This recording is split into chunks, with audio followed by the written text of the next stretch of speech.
So it is said that silence encourages the tormentor, not the tormented. So to speak up, you know how they say, choose your battles. And it's not always wise to speak up.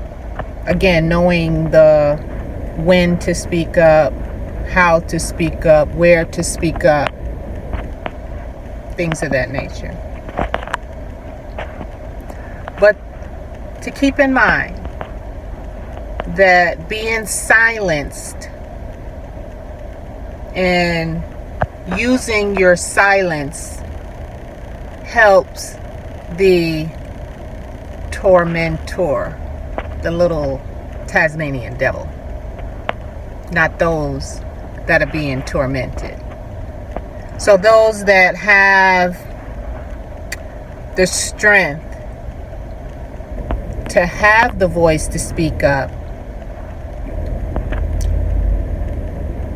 and they want to speak up because it makes them feel good within their soul, whatever they're searching for,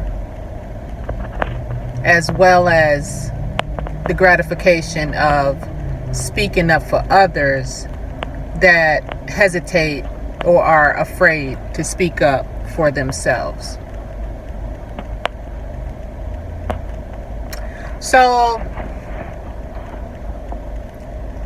I was just thinking, and although my younger self would have gotten offended on a situation I'm getting ready to explain, the older self says, go ahead and share it, because someone may have this something similar come across their path, and they may be similar to the way you were when you were younger and not know how to react.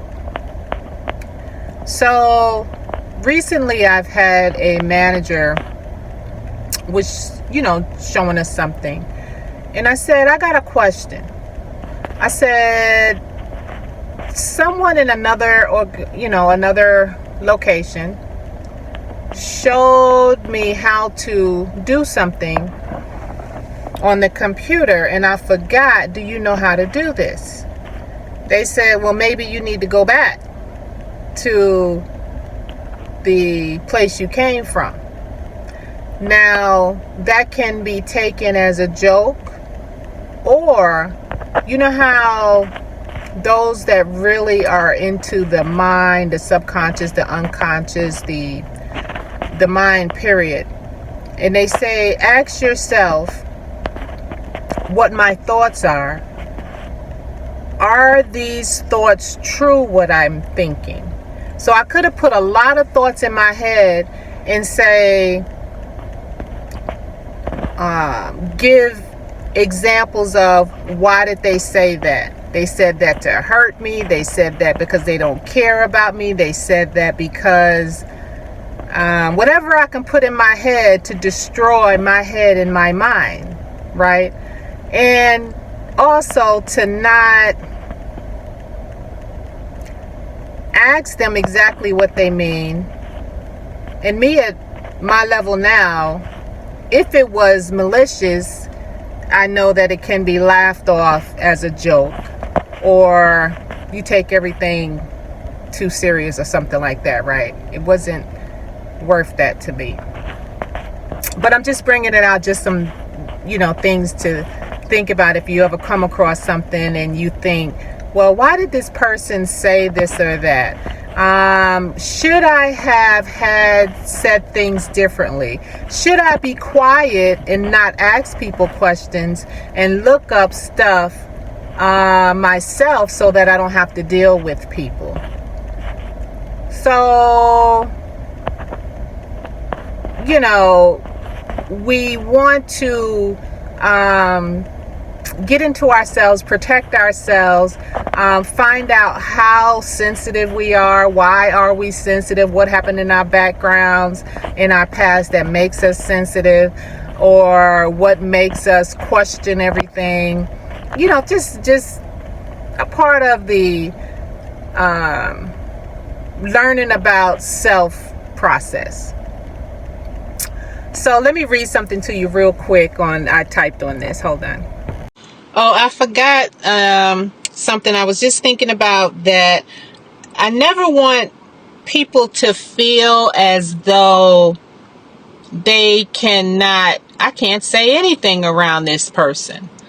You know, always be your true self, regardless of what somebody else think about what you said, regardless of the response that someone give you from what you said. As long as it was, you know, you're not maliciously hurting anyone, and it was a genuine, like, you know, just how I feel, right? So we should not have to clam up because of that.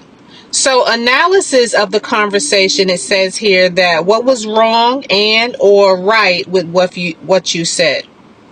You mentioned to your the person that someone in this location showed you how to start the computer with all programming coming up at once, but you forgot how to do it. This statement was correct in conveying your past experience and seeking help from the person you asked. However, it might have been more effective if you had provided more context or details about the process you were referring to.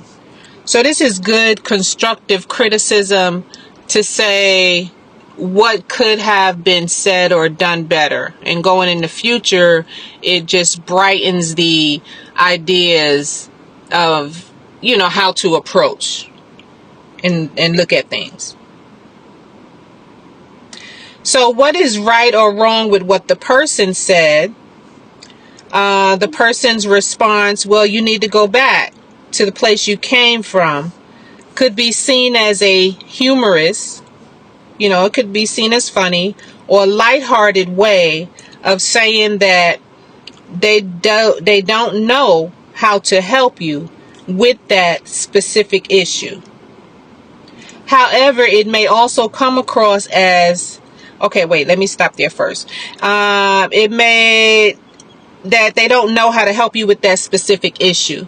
So I look at that, and then it's always about, every case is different. Every situation is different. You know, that case by case thing. So in this case, if you don't have an ongoing history of negative backlash, nasty, malicious comments, then this here can ease the mind and heart and say, yeah, you know, they was just probably trying to say that as being funny or to let off. This is their way of responding. I don't know how to help you, you know, but being funny about it. And then it says, however, it may also come across as dismissive or unhelpful. It would have been more constructive for them to suggest alternative ways to troubleshoot or find the information you needed. So that was just something,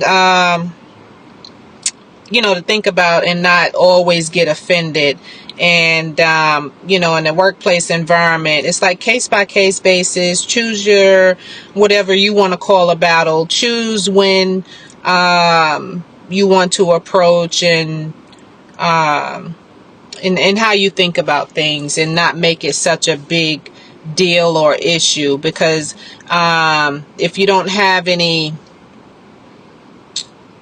things within inside of your soul that are bothering you, that would get you triggered off the small things that another individual say or do. I think that's what I'm trying to say. All right, y'all. Peace.